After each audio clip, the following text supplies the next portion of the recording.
Ever wonder what it's like to be the bad guy? To believe you're doing the right thing, only to realize you become the villain in someone else's love story? Buckle up, folks. I'm about to take you on a wild ride through the concrete jungle of New York where power, love, and redemption collide. This is my story, Julian Cortez's story, of how I nearly destroyed 2 lives in my misguided quest for control. Stay tuned, because trust me, you won't want to miss a single twist in this tale of love, betrayal, and ultimate redemption. I've always believed that true power lies in control. Control over your destiny, your empire, and the people around you. That's how I, Julian Cortez, built my real estate empire in the heart of New York City. But let me tell you, sometimes the strings you pull end up becoming the noose around your own neck.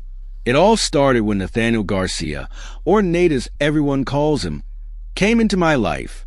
I saw in him the son I never had, the perfect protege to carry on my legacy.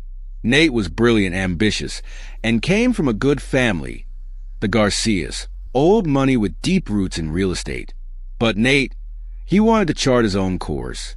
Architecture, he said, preservation of historical buildings. Noble pursuits, sure, but not the empire building I had in mind. I remember the day I first met Nate. He was fresh out of grad school, all wide-eyed idealism and grand plans. "Mr. Cortez," he'd said, shaking my hand firmly, "I want to make a difference in this city. Not just build, but preserve. Create spaces that honor our past while embracing our future." I'd smiled, seeing a bit of my younger self in his enthusiasm. I thought I could mold that passion, redirect it towards more profitable ventures. I took him under my wing anyway. I could be patient. I'd show him the ropes, guide him towards his true calling. Everything was going according to plan until she showed up. Mariah Thompson, a vibrant woman from a working-class background in Chicago, now a hotshot digital marketing strategist. She was everything Nate didn't need, a distraction, an obstacle to the future I had meticulously planned for him. Mariah represented change. She represented a shift in the balance of power I had so carefully maintained, and that, my friends, was something I couldn't allow. The first time I saw them together at a charity gala I'd organized, I knew she was trouble. The way Nate looked at her, like she hung the moon and stars, it made my blood boil. Didn't he understand what was at stake? The legacy he was meant to uphold? I watched them from across the room, champagne flute in hand, as they laughed and danced. Mariah in a stunning red dress, her eyes sparkling under the chandeliers. Nate, looking more alive than I'd ever seen him. It was like watching a car crash in slow motion. Beautiful, but destined for destruction. I tried to be subtle at first. A word here, a suggestion there. "Nate, my boy, I'd say you're at a crucial point in your career. Are you sure you have time for distractions?" But Nate, he just smiled that infuriatingly polite smile of his and said, "Mariah's not a distraction, Julian. She's my inspiration." Inspiration? Please. I'd built an empire on cold, hard facts and ruthless decision-making.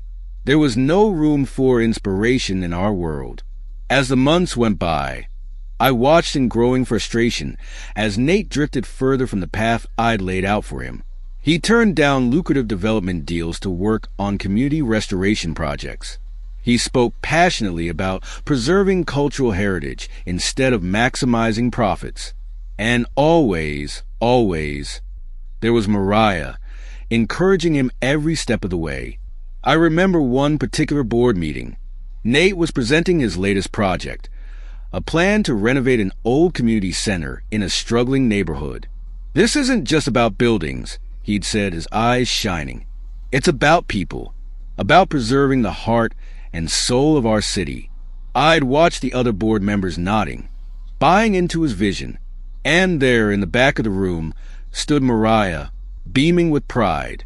It was then that I realized if I wanted to save Nate from himself, I'd have to take more decisive action. It started small. I had my contacts in the city planning office misplace some of Nate's permit applications. Nothing major, just enough to cause delays and frustrations. I whispered in the ears of potential clients, planting seeds of doubt about Nate's reliability. Such a shame, I'd say, shaking my head. He had so much potential. But you know how it is when a man gets distracted. But Nate, he was resilient. Every obstacle I threw his way, he found a way around. And Mariah, she was right there beside him, strategizing, supporting, loving him through it all. It was sickening to watch. I knew I had to up my game. So I turned my attention to Mariah. If I couldn't control Nate directly, I'd remove the source of his strength. I hired a top-notch PR firm, ostensibly to promote some of my new developments. But their real job? To destroy Mariah Thompson's reputation. We started with whispers. Rumors spread through the right channels. Stories about how she was using Nate for his family connections, how she was willing to betray her own roots for a taste of high society. I watched with grim satisfaction as the rumors took hold. Mariah's clients began to distance themselves. Her phone stopped ringing, but still, she held her head high. Still, Nate stood by her side. I remember seeing them at a coffee shop near my office. Mariah looked tired, stressed. Nate had his arm around her, whispering words of encouragement. I should have felt triumphant. Instead, I felt hollow, but I couldn't stop. I'd come too far, invested too much. It was time for my masterstroke.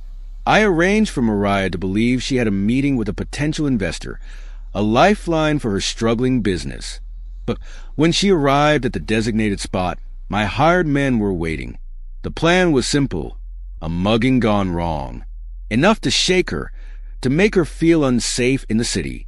Enough to make her question whether her relationship with Nate was worth all this trouble. I didn't mean for it to go as far as it did. I swear I didn't. But things escalated. Mariah ended up in the hospital, badly hurt. And Nate was destroyed.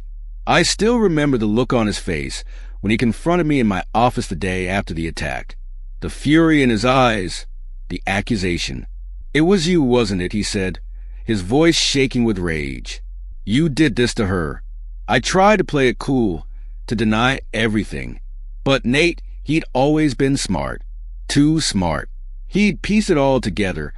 The sabotage, the rumors, the attack. Everything. "Why?" he demanded. "Why would you do this?" And in that moment, looking into his eyes, I realized the truth. I wasn't protecting Nate. I wasn't safeguarding any legacy. I was just a sad, bitter old man, trying to control something that was never mine to control in the first place. The weeks that followed were a blur. Nate cut all ties with me. Mariah, once she was released from the hospital, retreated from public life. I told myself it was for the best, that they'd realize I was right all along. But as I sat in my penthouse office, looking out over the city I thought I controlled, I felt empty. The empire I'd built suddenly seemed meaningless. The power I'd craved felt hollow. It was a random Tuesday when I hit rock bottom.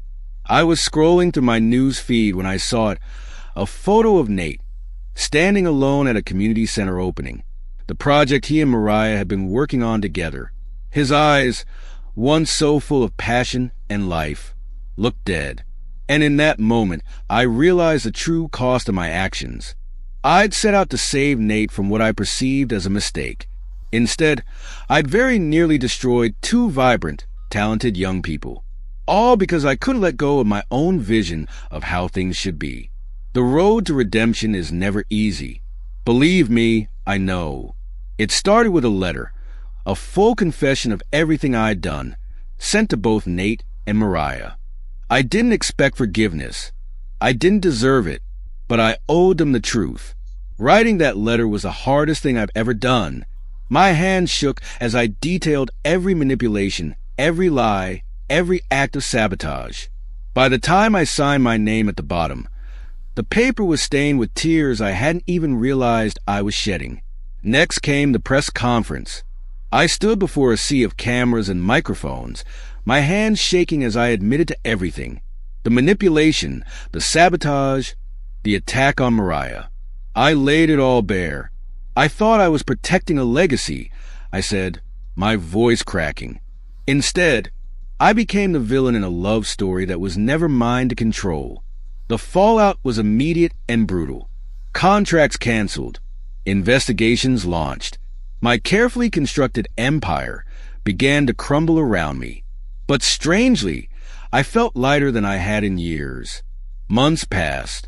I'd all but given up hope of ever making things right when my phone rang. It was Nate. "Why now?" he asked, his voice guarded. "Why come clean after all this time?" I took a deep breath, because I finally realized that the legacy I was trying to protect, it was never about buildings or money. It was about people, and I lost sight of that. There was a long pause. Then, Mariah and I are working on a new project, revitalizing underserved neighborhoods, preserving local culture.